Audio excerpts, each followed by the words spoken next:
Hey guys. All right. I know it's been a little while, but I've been busy with work, which has been great. Yay! I own my own business, and I think if you've seen one of my earlier videos, I mentioned that I was kind of dealing with some financial struggle. And anyway, it's been good because I love owning my own business because it really forces me to become a healthier person. Um, and so being in a financially tough place, I was like, I gotta work on my sales, which really is me working on my confidence in myself and my value of myself, and to say like, yeah, my services are badass, and you should be buying them, yo.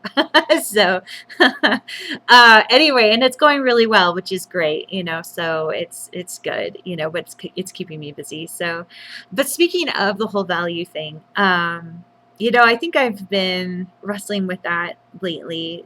Something that's been on my mind has been just wrestling with that feeling that you get from people where, whether they do it intentionally or not, like as in like a boss who lets you go, or doesn't give you that promotion, or someone that you're dating who ends up breaking up with you, or things like that.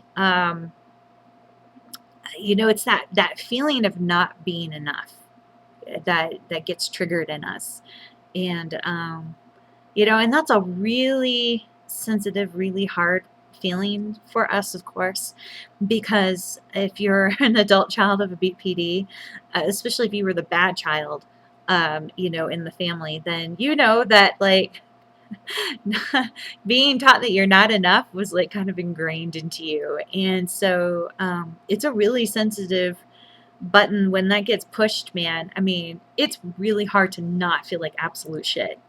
And when someone triggers that in you for whatever reason. And um, so a few things that I know that when I feel this way, because I just recently have it's just kind of come to surface, because of this particular relationship where I feel like um, I've been sized up, and by this person. They tend to be a bit judgmental, and I feel like I've been sized up by them, and dating situation,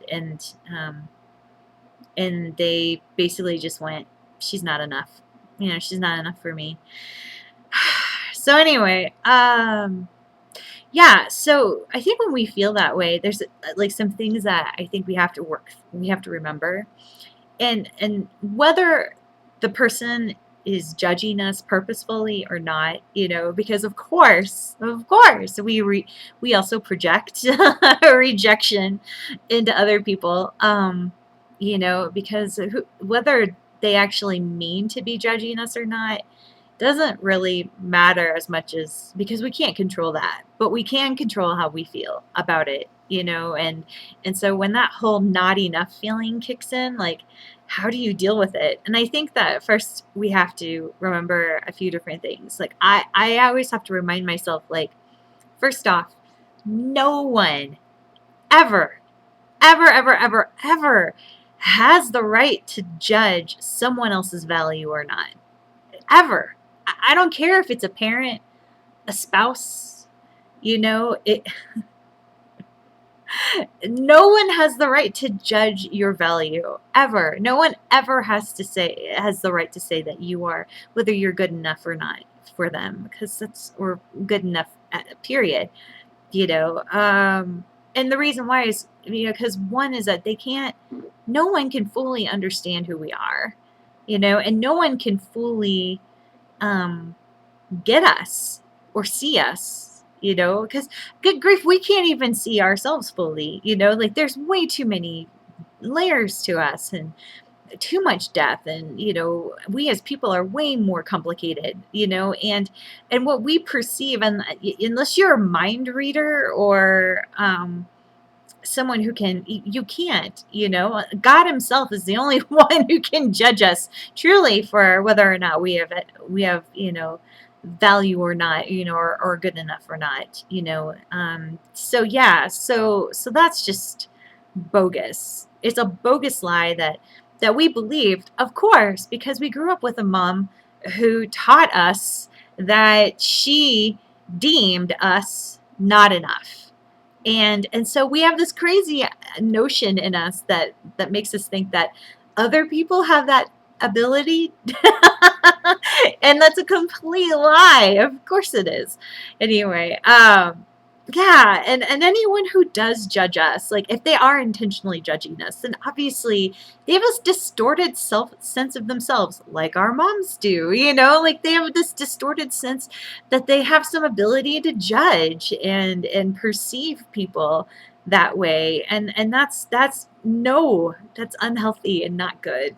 So anyway, yeah, because really if someone is really judging us like that, it's just like our moms. It's a form of control. It's the insecurity and fears that they have deep down inside of them that's coming up, and it's their way of coping is by classifying people as whether they're good enough or not good enough. And again, it's that whole black and white shit that we dealt with growing up that was really destructive. And the reason why it's destructive is because it's wrong. It's wrong to do that to people, period. So anyway, yeah, so the truth is, I think some things that we have to just remember is one is we have to give ourselves grace when we do feel that way, because first off, we have to just remember, like, these are our tendencies. Like, our tendencies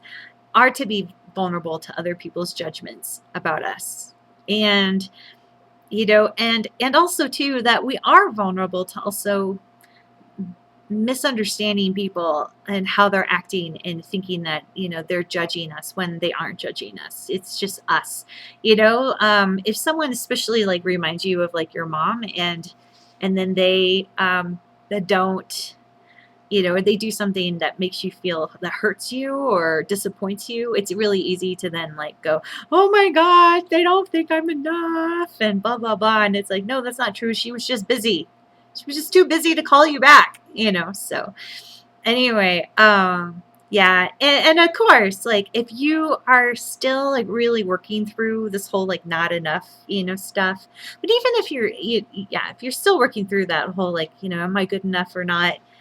Stuff, then yeah, you may still be attracting people like your mom into your life. And that's just normal.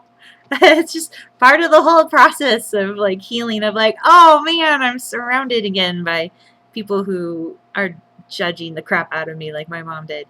But also too, I think just in society, there's just a number of people like that. Yeah, especially like I'm learning as I date, as I get older. Like I'm finding that there's just more men out there who tend to be more judgmental, because they're really picky, and that's why they're still single. And so that's just a normal part of dating. I'm going to run into more men who are going to be pickier, and stuff like that. So anyway, and that's nothing for me to take personal, so anyway, because really what it comes down to, I think the key blessing in all of this stuff was when we feel like we're not enough because of other people, and how other people are reacting to us. Really what the problem is that, um, it's our own value that's the struggle. Like if I feel like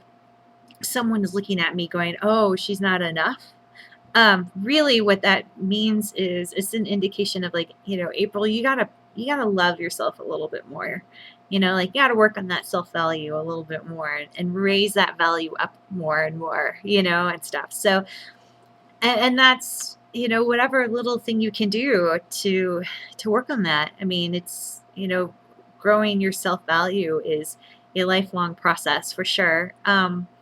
And I think that, just little things like even to yesterday, I spent a few hours, just kind of going over like, how did I get this misperception of like, you know, myself as a kid, And so I actually journaled about that yesterday. It was really healing to work on, how did I get what was I taught that was wrong about my value when I was a little girl? And so what can I do now to like change those beliefs and really work through those memories that I have of when I was like 7 and my mom reacted to me in a way that was really hurtful and I was very confused and how going back through those kinds of things and you know changing my thoughts around those, and that's a very healing thing, and that just raises my value, raises my self-value. And that's been really cool because then, you know, um, I can tolerate people's judgments a lot easier because of it. And I think that's the key. The key is because bottom line is people like this are always going to be around us at some point, in our lives. Um, and it's all, but the more we value ourselves, it's really true, like the more control we have, the more we can filter these people and what they say, and and receive even some of the truths that they say too, because it's not like they're all completely bogus, all their points. I've been able to pick up some really great important truths from experiences this last year where I've been quote rejected and stuff like that, and that's been very helpful. And I wouldn't have been able to receive those if I didn't have a better sense of value of my own self, and stuff like that. So, yeah, it's really the less, the easier, the more we can like, bounce back from that not enough feeling that we get, then the better we can, handle those people, the better we can give them grace and love on them and love them through their moments, too. Because they're just flawed, just like us, and I think then the more that we can actually again inhabit ourselves, because when we feel like we're not enough because of what someone else says or what someone else perceives or projects onto us, then we're not fully inhabiting ourselves. We're giving that person opportunity to inhabit us, and that's a lie, and that's wrong, because that's just giving our power away. We were built to inhabit ourselves, and so I think that um, that's where it comes down to. Yeah, it's valuing ourselves more. And, is when we get that not enough feeling that we can just look at it, with grace and patience and go, pfft, it's just the old crap from my childhood kicking in. And, I just got to address it, take care of it, and it'll pass, and then we can be back to being who we are, or growing even more to being who we truly are and we're meant to be. So anyway, please share your thoughts, feelings, your own ideas of like when you've struggled with this kind of stuff too. And yeah, have a great day.